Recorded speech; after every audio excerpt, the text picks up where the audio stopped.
Situation just got crazier. As we see with the Phoenix Suns, Mike Budenholzer, head coach, has obviously had his quarrels with center Jusuf Nurkic, but it continues to intensify with a recent article diving into that. Plus, we'll be looking at rookie Ryan Dunn as he had an injury come into yesterday's game, and we'll be looking at the implications for that and Mike Budenholzer's team. All of that and more on this episode of Suns Digest. I am Bruce Velez, and you guys have been absolutely fantastic, showing your love and support on the channel, which has been super, super appreciative. But we do want to let you guys know that roughly right around 80% of you guys who watch these videos are not subscribed. So if you want to make sure you stay up to date on everything revolving around this team, getting information just like this, trade updates, post-game videos like Curtis did yesterday, and much more, even including live streams, make sure to hit the subscribe button to stay up to date and let us know what you ultimately think about the Suns down below in the comment section.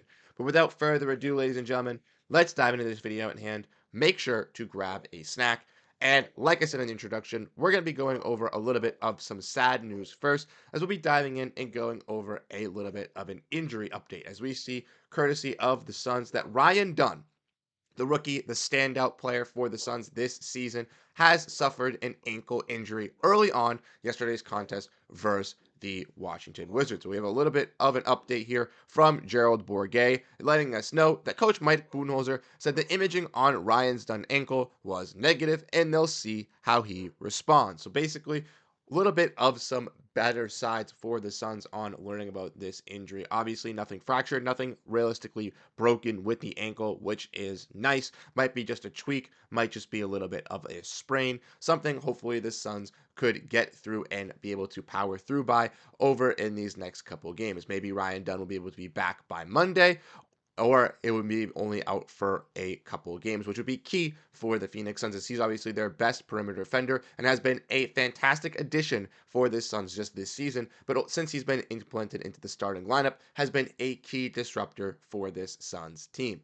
We wish Ryan Dunn nothing but the best of luck in his recovery. But next, we're going to be diving into some more information, diving in on a center with this team in Jusuf Nurkic, as this is obviously ridiculous. And we saw a report come out from Dwayne Rankin yesterday in the middle of the game, going from about Mike Budenholzer and Jusuf Nurkic. And as we all know, Jusuf Nurkic is in the gutter with Mike Budenholzer, as Jusuf Nurkic got benched, then got DNP'd, then got an illness, and even when he came back yesterday with Phoenix with the team, he received another DNP. And we saw this come out from Dwayne Rankin saying Jusuf Nurkic says he and Mike Budenholzer didn't talk for 2 months addressing the Suns' future. And we're going to be diving in and looking at this article, as we got some great quotes and some great things to dive in here and look on. So what we're looking on is the Saturday's game against the Wizards, where Nurkic said, "One door closes, another one will eventually open sooner or later." Nurkic has obviously been a focus of trade talks, as the sources have informed the Arizona Republic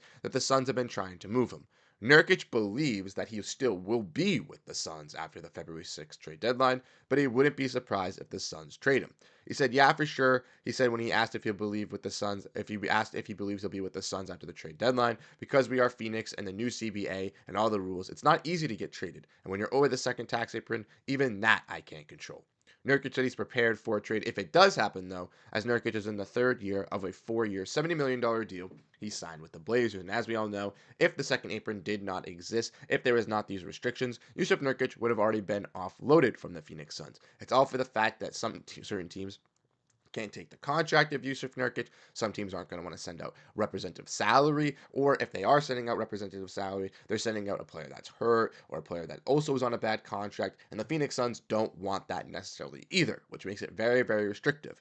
But if we want to keep diving in and keep looking at some more stuff from Jusuf Nurkic, he says it is what it is, and continued that life is not fair.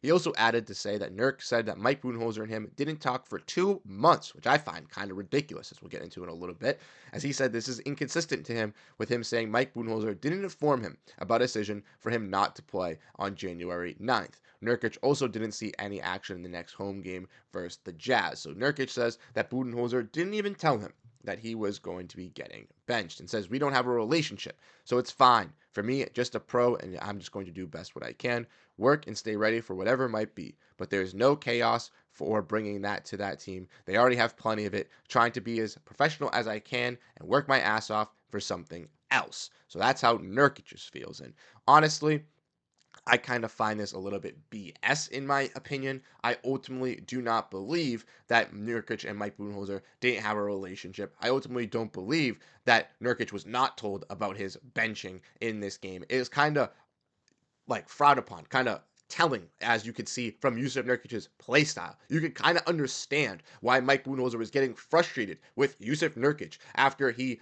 obviously talked to him and did all this other stuff, but believed in him to be this true center for this team. And Jusuf Nurkic kept putting up dud after dud, couldn't catch a pass driving to the rack, giving up missed wide open layups, just throwing away random passes. And that's where the trust obviously broke apart. But Budenholzer addressed his relationship with Nurkic after the game when he was asked about it. And this is what he had to say.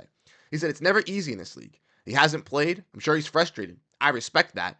But when pressed about the situation, Budenholzer said, there has been conversations. There have been. There's been communication. We've got 3 or 4 guys that play the same position, and we're going to go with who we think gives us our best chance. You've got to earn your minutes, and that's been communicated." And if we want to dive in a little bit more, we can see from Mike Budenholzer as well that Mike Budenholzer as well went in training camp to go visit Jusuf Nurkic. He went all the way to Croatia in the off season to build a solid relationship with the big, to help him work on his jump shot. And we talked about this in hopes of, oh, Jusuf Nurkic is going to be this beast. He's finally going to unlock that true term of Bosnian beast of his Twitter username and be that guy for the Phoenix Suns. But no.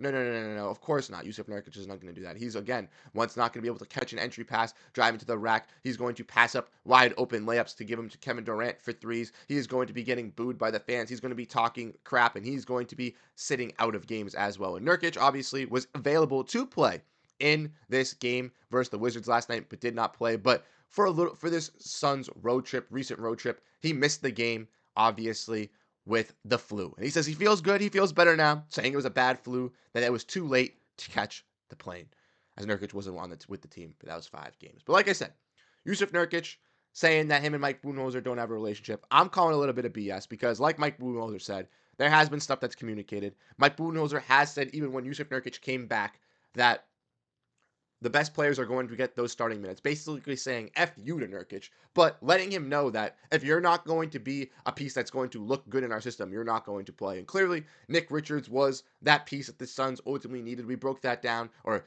Curtis broke that down in yesterday's post-game video, so if you missed that, go check that out. But obviously, Nick Richards had a fantastic game yesterday where he's really fitting in and trying to get acclimated as this big-time rebounder and shot protector for this team. And that's what the Suns ultimately needed. With Jusuf Nurkic out of this lineup, they still need that rebounding. Obviously, that's taken away with Jusuf Nurkic that he does bring, but they need those extra physical attributes of being a center as well, as a rim protector, as an interior defensive presence, as someone who can, pass the ball, catch the ball, running into the basket and pass it out. They need that type of stuff. And if Jusuf Nurkic is going to be getting DMPs, if he's not going to be playing, and Mike Budenholzer is not going to be giving him minutes, and they're going to be having all this beef, at this point, a trade is inevitable. You know what I mean? A trade between the Suns with Jusuf Nurkic is going to happen. I have a really, really hard time seeing Jusuf Nurkic being on this roster, even if Jusuf Nurkic says, oh, I think I'm going to be on this roster. I have a hard time believing that, because even if the Phoenix Suns aren't able to do a trade getting off Bradley Beal for Jimmy Butler, they will move off of Jusuf Nurkic. They have those 3 first-round picks that they traded for,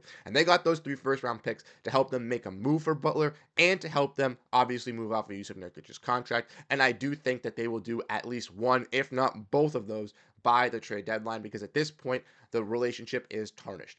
Nurkic is claiming that they don't even talk. Budenholzer is saying that they do talk on some basis and things that have been communicated. And I ultimately think Nurkic is just salty. He's furious. He's pissed that he got benched. He's making $18 million. He thinks he could be a better player. But ultimately, in hindsight, Jusuf Nurkic is a NBA bench big at this rate. And that is a gracious thing to say for Jusuf Nurkic. So Jusuf Nurkic, just letting you know this now. You, my guy, definitely maybe not deserve those DMPs. Maybe you could come off the bench, but quit being salty, quit being a hater, and at least appreciate your coach for trying to make an effort. But I'm Bruce Veliz. I want to know your thoughts down below in the comment section. So let me know how you guys ultimately feel about this Phoenix Suns team, and I'll catch you guys in the next video. Have a great rest of your day, and go Phoenix Suns. Peace out, everyone.